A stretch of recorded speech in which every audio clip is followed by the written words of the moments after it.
Savais-tu quel animal armé d'une sonnette voit la chaleur de ses proies et prend soin de ses petits? Aujourd'hui, on va parler du serpent à sonnette pygmée dans Bête de science.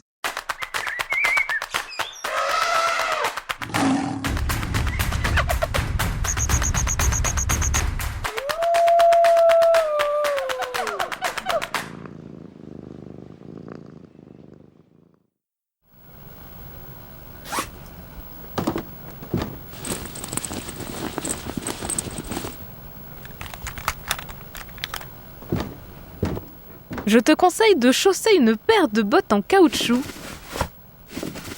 car nous partons pour la Floride, au sud-est des États-Unis. Et je préfère te prévenir, nous risquons de marcher dans des flaques. Nous allons chercher notre héros du jour dans un milieu bien particulier. Les zones humides régulièrement inondées qui se trouvent le long du fleuve St. John's, dans le comté de Volusia.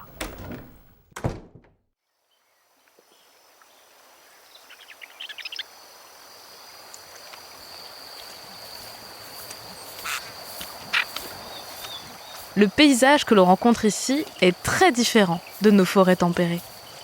Le long du fleuve, on croise des hautes herbes, d'espèces variées, de minuscules fleurs carnivores aux poils collants sur le sol et de grands arbres, très espacés les uns des autres. La star du coin, c'est le pin des marais, un conifère aux longues épines et au tronc élancé qui peut atteindre 30 mètres de haut. Mais à côté de ces arbres qui ressemblent aux nôtres, on trouve aussi des palmiers et des arbres aux racines qui sortent à l'air libre, ce qui leur permet de continuer à respirer même en cas d'inondation.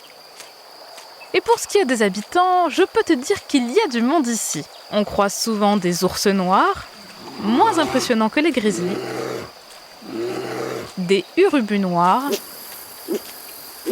ces petits vautours à la tête nue, et sur le bord de la rivière, quelques alligators qui font la sieste.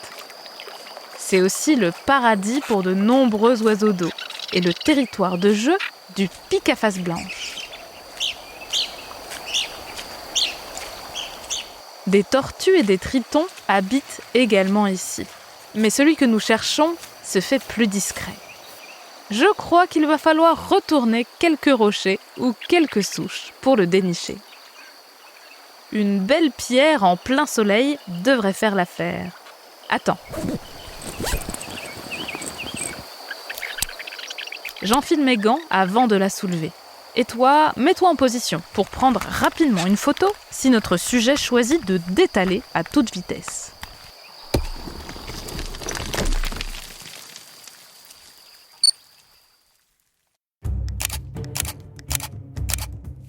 Nous avons de la chance. Bien enroulé sur lui-même, voici un serpent à sonnette pygmée, de son nom latin Sistrurus miliarius. Comme son appellation de pygmée l'indique, c'est lui le plus petit de sa famille. Cet individu mesure, à vue de nez, une quarantaine de centimètres de long, et les plus grands spécimens atteignent les 60 centimètres. Ses écailles arborent de belles couleurs et un joli motif. Sa tête est sombre et son corps est d'un gris clair légèrement bleuté. Des taches noires et rousses alternées lui tracent une ligne sur le dos et d'autres taches noires forment une autre ligne sur chaque côté de son corps, tout près du ventre. Comme chez tous ses cousins, sa tête est plus large à la base de son cou et assez carrée. Si tu regardes bien, tu constateras que sa pupille, le noir de ses yeux, est fine et verticale, comme les vipères de chez nous. Je t'avais parlé de la couleuvre rayée dans un épisode précédent, et elle a la pupille ronde. C'est pratique pour les distinguer quand on les observe d'assez près ou en photo. Au bout de sa queue, on voit une petite boule jaune clair. C'est sa sonnette que l'on appelle aussi parfois crécelle ou cascabelle. Peut-être as-tu déjà aperçu dans des films des cousins de notre héros, que l'on appelle crotales, qui agitent cet organe particulier pour faire peur à leurs prédateurs. Cet organe est constitué d'écailles modifiées qui forment comme des boules creuses. Et quand l'animal agite le bout de sa queue, il le fait claquer comme une castagnette. En plus, plus il fait chaud, plus la peau de sa sonnette est sèche et plus elle fait de bruit. Pour effrayer ses prédateurs, c'est plutôt efficace. Et oui, même les serpents à sonnette se font manger, par des lynx et des ratons laveurs, par des rapaces, et aussi par d'autres serpents. Mais chez notre serpent à sonnette pygmée, le son produit ressemble à un petit bourdonnement discret que l'on entend à peine. Et il l'utilise finalement très peu. D'ailleurs, sa sonnette est toute petite par rapport à celle de ses cousins. Certains scientifiques pensent que la fonction de sa sonnette a légèrement changé et qu'elle pourrait lui servir de protection, de bouclier face aux coups de griffes ou de dents de ses attaquants.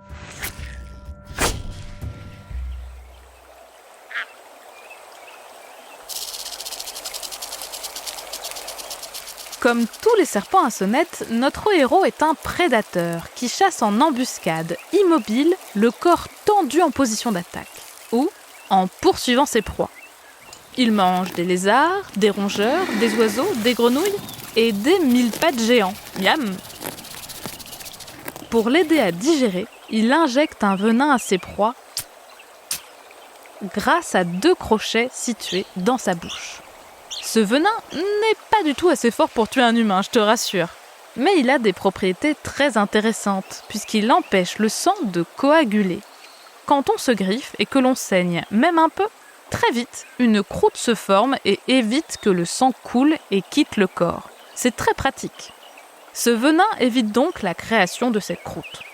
Nous, humains, utilisons ce venin pour en faire un médicament qui empêche la formation de caillots, des petits cailloux de sang qui pourraient boucher les veines et les artères et provoquer une crise cardiaque. Alors, merci petit serpent à sonnette. Avant de laisser notre ami tranquille, regarde attentivement le bout de son museau. Sous ses yeux et légèrement à l'avant se trouvent de chaque côté de sa tête 2 trous. Et non, ce ne sont pas ses narines, on les distingue plus petites tout au bout de sa tête. Non, ces 2 trous sont des organes que seuls les crotalinés possèdent, la famille à laquelle appartient notre serpent à sonnette.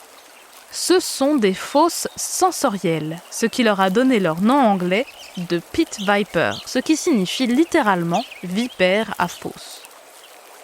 Ces organes permettent à notre serpent de voir la chaleur de ses proies en captant un type de rayon particulier, les rayons infrarouges. Cette vision thermique complète son arsenal de super chasseurs, en plus de son excellente vue et de son odorat très fin. Même la nuit, rien ne lui échappe. Si tu as regardé le film Zootopie 2, tu te souviens peut-être de l'un des personnages, le serpent Gary à la peau bleue, qui est lui aussi un crotal. Il explique qu'il possède ce super pouvoir. Eh bien, cela existe pour de vrai. On imagine que la vision de la chaleur des serpents à sonnette ressemble un peu aux images que nos caméras thermiques arrivent à produire. Avec du blanc et du rouge là où c'est le plus chaud, et du violet et du bleu là où c'est le plus froid. Mais bon, on ne saura peut-être jamais exactement ce que ça fait de voir la chaleur comme eux. Pour nous, cela reste encore un peu mystérieux, mais c'est là toute la beauté de la chose. Il reste encore tellement de questions dont on cherche les réponses. Les serpents à sonnette pygmées vivent en solitaire. Les mâles et les femelles, qui sont identiques, ne se croisent qu'au moment des amours. Les femelles mettent bas de petits serpents déjà formés. On dit qu'elles sont ovovivipares. Alors que quand un animal pond des œufs, on dit qu'il est ovipare. Les bébés serpents à sonnette se déplacent immédiatement et sont capables de chasser dès leur naissance. Incroyable, n'est-ce pas ? On a longtemps pensé que les mamans serpents ne s'occupaient pas du tout de leurs petits. Mais certaines études scientifiques arrivent à des conclusions bien différentes.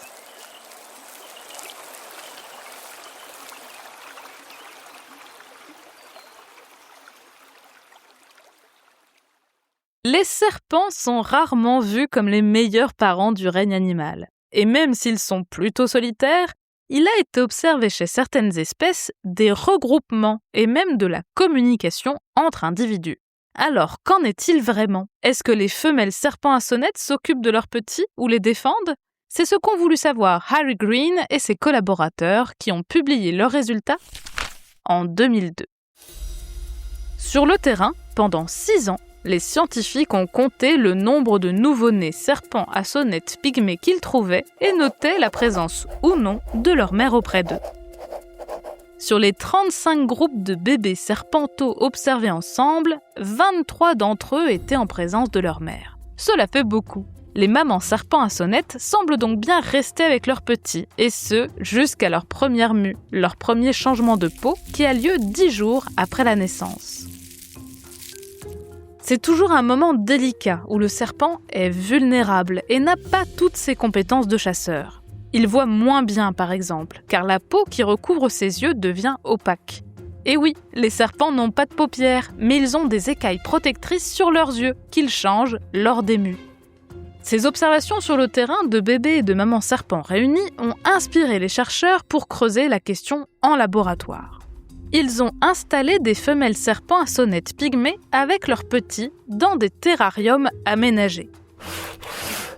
Des séparations en carton ou en plexiglas isolaient la mère de ses bébés, mais dans certaines conditions, la mère pouvait contourner l'obstacle et dans d'autres, c'étaient les serpenteaux qui pouvaient rejoindre leur mère.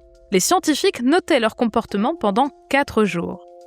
Dans le cas où c'est la mère qui pouvait se déplacer et rejoindre ses bébés, 12 femelles sur les 16 testées contournent l'obstacle pour retrouver leurs petits. 7 d'entre elles rejoignent leurs petits aussitôt, au cours de la première heure d'observation. Donc ils sont très vite réunis. Dans l'autre condition, où cette fois la mère ne peut pas bouger, les petits, eux aussi, rejoignent rapidement leur mère. Presque tous traversent pour se retrouver dans le même compartiment qu'elles. On sait que c'est en suivant les odeurs que maman et bébé serpent se réunissent. Aussi, les mères étaient plus agressives face à un serpent prédateur quand elles étaient avec leurs petits. Elles attaquaient davantage que les femelles gestantes qui n'avaient pas encore leurs petits, ou celles qui étaient en présence de serpenteaux plus âgés qui avaient déjà effectué leur changement de peau. Cela laisse penser que les mères serpents à sonnette pygmées ne restent pas uniquement aux côtés de leurs bébés, elles les défendent aussi. Donc, malgré ce que l'on imaginait, certains serpents sont aussi de bons parents. Allez, on récapitule. Le serpent à sonnette pygmée est originaire du sud-est des États-Unis. Chasseur redoutable, il utilise ses fossettes sensorielles qui lui permettent de voir la chaleur de ses proies. Des études ont montré que les mamans serpents à sonnette pygmées restaient auprès de leurs jeunes jusqu'à leur première mue et pouvaient même les défendre face au danger. Alors, pas si bête le serpent à sonnette. Merci d'avoir suivi cet épisode de Bêtes de science. Si ce podcast te plaît, tu peux t'abonner pour découvrir de nouveaux épisodes toutes les 2 semaines et en apprendre toujours plus sur la vie fascinante des animaux. Si tu nous suis sur Spotify ou Apple Podcast, tu peux nous laisser 5 étoiles pour nous dire qu'on fait du bon travail ou nous laisser un commentaire si tu veux qu'on parle d'une bestiole en particulier. Au fait, si tu aimes ces épisodes et que tu veux les écouter avant tout le monde, c'est possible. Pour ça, il te suffit de prendre l'abonnement Premium sur Apple Podcast pour rejoindre le Club des Aventuriers. Les épisodes te seront accessibles dès le samedi et sans publicité. Alors n'hésite plus. À bientôt, jeune aventurière et jeune aventurier.